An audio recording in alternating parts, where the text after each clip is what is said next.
He's a new coach. Nobody knows him. I mean, obviously we didn't know too much about him. Arne Slot. People probably didn't really know who he was. Under the radar a little bit. Such a big man in Klopp has left the club. It's always so difficult to replace such an icon. Well, it's no secret that Slot has some big shoes to fill. Klopp is just this big, huge personality. When you see Arne Slot interviewed, it's just calm. No one's going to be a better Jürgen Klopp than Jürgen Klopp, so be Mr. Slot. The numbers don't lie, but they certainly don't tell the whole story. In 2010, Liverpool Football Club sat 19th in the Premier League table at one point during the season, closer to relegation than European glory. Today, this same club is valued at over £6 billion, pulling in £718.7 million in revenue, with commercial income alone hitting £336.4 million. But here's the thing the spreadsheets can't show you. Liverpool didn't just bounce back from near death, they completely rewrote the playbook on building a football superclub. From £200 million in crushing debt to a global empire that's outspending rivals, while somehow spending less than them. From fan protests outside Anfield to a worldwide fan base generating the highest commercial revenue in club history. Egyptian kings, German heavy metal, and Harvard PhDs with spreadsheets. This story has everything. What was the secret sauce behind their resurrection? How does a club go from administration threats to becoming the most sustainable success story in modern football? Because, depending on who you ask, what happened at Liverpool between 2010 and today breaks every rule in the book. Buckle up, because this is where the real story begins. Fall. The abyss stares back. By 2008, Liverpool wasn't just struggling, they were drowning. The club that once ruled European football found itself suffocating under a mountain of debt exceeding £200 million, courtesy of American owners Tom Hicks and George Gillett. These weren't just numbers on a balance sheet. This was a club being carved up from the inside. The fans knew it. They could feel it in their bones. The protests outside Anfield weren't just about poor results. They were about watching their identity being sold, piece by piece. Signs reading, "Yanks out," became as common as scarves. And the famous cop that once lifted teams to impossible victories fell eerily quiet. This was a club that had conquered Europe, that had turned "You'll never walk alone" into a battle cry heard around the world, now facing the very real possibility of ceasing to exist. The 2010-11 season was rock bottom made tangible. 19th place in the Premier League table. 19th. Let that sink in for a moment. This was Liverpool, the club of Shankly, Paisley, and Istanbul, sitting in the relegation zone, closer to championship football than Champions League nights. The very foundations of Anfield seemed to be cracking under the weight of financial mismanagement and broken promises. Manager after manager came and went. Players stopped believing. The famous "This is Anfield" sign in the tunnel became less of a warning to opponents and more of a desperate reminder to themselves of what they once were. The Liverpool way wasn't just forgotten. It was being actively dismantled by owners who saw pound signs where others saw passion. But sometimes, when you're falling through complete darkness, that's exactly when the most unexpected light appears. October 2010. While most of the football world was focused on what was happening on the pitch, something far more significant was happening in boardrooms and legal offices. Fenway Sports Group, led by John W. Henry, didn't just buy Liverpool. They rescued them from the jaws of liquidation, with hours to spare. This wasn't a takeover, this was a life-saving intervention. But here's what made FSG different from every other group of wealthy Americans who tried to crack the football code. They didn't come in promising instant success through massive spending. Instead, they came in with something far more valuable, a blueprint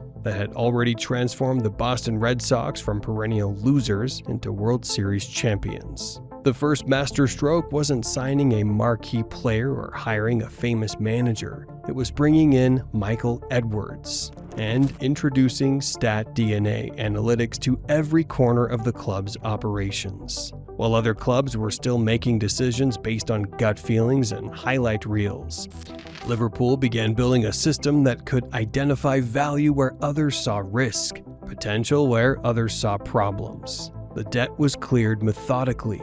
The infrastructure was built from the ground up. Training facilities that had been neglected for years suddenly received investment. But most importantly, they created something that hadn't existed at Liverpool for over a decade: stability.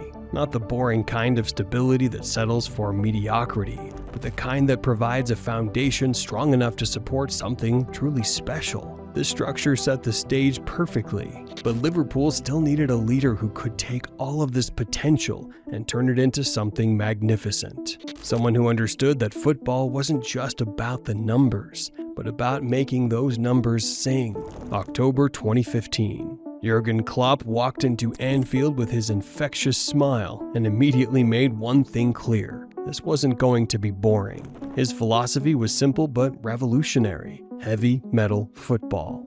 Gegen pressing. Turn the ball over high up the pitch. Attack with devastating pace, and make every opponent feel like they're drowning in a sea of red shirts. But revolution isn't the same as instant success, and Klopp learned that lesson the hard way. The 2016 League Cup final, lost. The 2016 Europa League final, lost. An 8th place finish in the Premier League that had some questioning whether this German's methods could translate to English football. These weren't just defeats, they were education. Every loss was teaching Liverpool exactly what they needed to become champions. Then came the masterstrokes that changed everything. Philippe Coutinho's sale to Barcelona for £142 million wasn't just a transfer, it was a statement of intent. While other clubs might have pocketed the money or spent it recklessly, Liverpool had a plan. Virgil van Dijk for £75 million, Alisson for £67 million. Two signings that didn't just improve the team, they completed the final pieces of Klopp's tactical puzzle. Suddenly, the heavy metal had a rhythm. The Champions League victory in 2019 wasn't just a trophy, it was a validation of an entire philosophy. The Premier League title in 2020 ended a 30-year wait, but more importantly, it proved that Liverpool's model could compete with anyone, anywhere, anytime. The FA Cup, the EFL Cup, and the UEFA Super Cup. Each trophy wasn't just silverware, it was proof that the system worked. But trophies only tell part of the story. Even more vital was what was happening behind the scenes, in the data centers and scouting networks where Liverpool's real revolution was taking place. While rivals were throwing hundreds of millions at problems, Liverpool were solving them with spreadsheets and PhD mathematicians. William Spearman, a Harvard PhD turned football analytics chief, wasn't just crunching numbers. He was redefining how talent could be identified, developed, and deployed. Stat DNA didn't just find players, it found the right players at the right time for the right price. Andrew Robertson for £8 million from Hull City. Mohamed Salah for £43 million from Roma.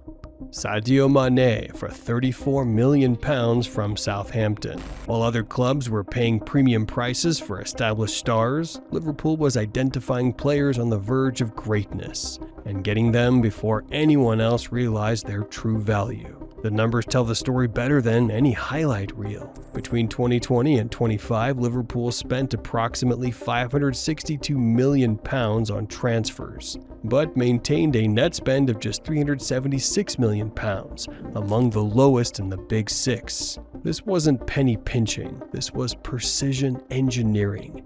Every signing had to pass multiple tests: the eye test, the data test, and the Liverpool way test. Financial discipline became their superpower, while Manchester United and Chelsea threw money at problems and often made them worse. Liverpool built sustainability, profitability, and successfully. Their amortization strategy kept PSR compliance intact, while still allowing for strategic investment. It was like watching a chess grandmaster play against opponents who were still learning checkers. The virtuous cycle was complete. On-field success fueled commercial growth through global partnerships and stadium expansion, which funded strategic reinvestment, which led to more on-field success. Revenue surged from £500 million to £718.7 million. Commercial income alone reached £336.4 million. The club's valuation exploded from $500 million in 2010 to over £6 billion today. But even the cleverest system can face its ultimate test. What happens when the architect decides to leave?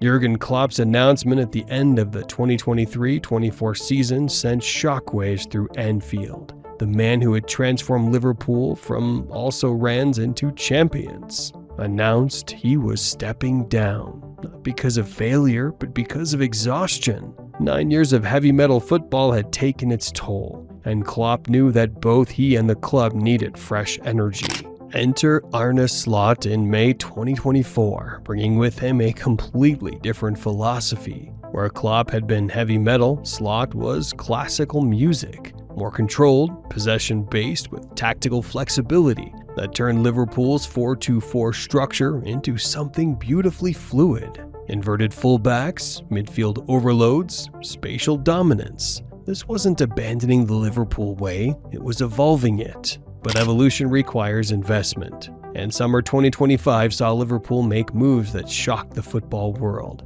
A spending spree approaching £300 million, led by club record signing Florian Wirtz for £100 million. Hugo Ekitike, Jeremy Frimpong, Milos Kerkez, Georgi Mamardashvili, each signing carefully chosen. But the scale was unprecedented for a club that had built its reputation on finding value. The Alexander Isak pursuit became the ultimate test of Liverpool's new approach. Bids for £120 to £130 million for the Newcastle striker, with the potential to break British transfer records. Yet even this wouldn't jeopardize PSR compliance. Liverpool had entered summer 2025 with a positive PSR margin of £48 million and could still legally spend another £200 million thanks to their amortization buffers and increased revenue from the expanded Anfield. Smart sales balanced the books. Luis Diaz, Darwin Núñez, and others generated roughly £200 million in outgoing transfers. But the question remained, was this calculated evolution of the model? Or were old habits of reckless spending starting to creep back in? CEO Billy Hogan insisted this was all part of a long-term vision, not a fiscal shift. Fenway Sports Group maintained its commitment to sustainable growth and balanced squad development. Nevertheless, the football world was watching nervously. Can this new rebuild preserve the smart model that made Liverpool great? Or are the old pitfalls of unsustainable spending starting to re-emerge? From 19th place in 2010 to a £6 billion peak in 2025, Liverpool didn't just stage a comeback, they rewrote the entire playbook on how to build a football superclub from complete ruin. But here's the thing about true transformations, they're never really finished. It's a continuous cycle of adaptation, evolution, and revolution. The lesson isn't just about money. Though the figures are staggering, it's about something far more valuable, the ability to build systems that survive individual brilliance. Shankly created the foundation, Klopp built the masterpiece. Now Slot must prove that the architecture is strong enough to support whatever comes next. The real test isn't whether they can spend £300 million in a summer, it's whether they can spend it wisely. Will Florian Wirtz become the next Mohamed Salah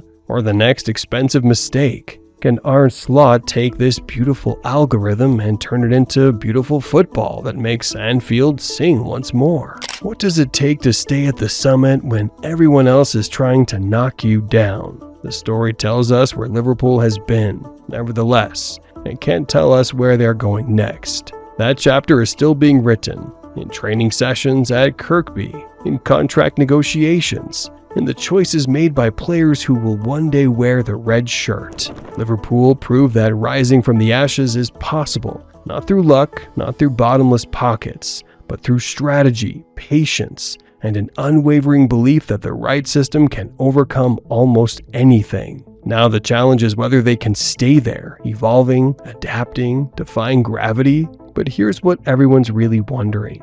Will this £300 million summer be their masterstroke or their downfall? The next 2 seasons will tell us everything we need to know about whether this comeback was a one-time miracle or the blueprint for sustained dominance. What do you reckon? Will Liverpool's new approach keep them at the top? Or are they about to learn some very expensive lessons? Drop your thoughts in the comments below, because this debate is far from over. If you enjoyed uncovering the secrets behind Liverpool's incredible transformation, make sure you subscribe to the channel and hit that notification bell so you never miss our deep dives into football's most fascinating stories. We'll be back soon with another tale that will change how you see the beautiful game. See you in the next one.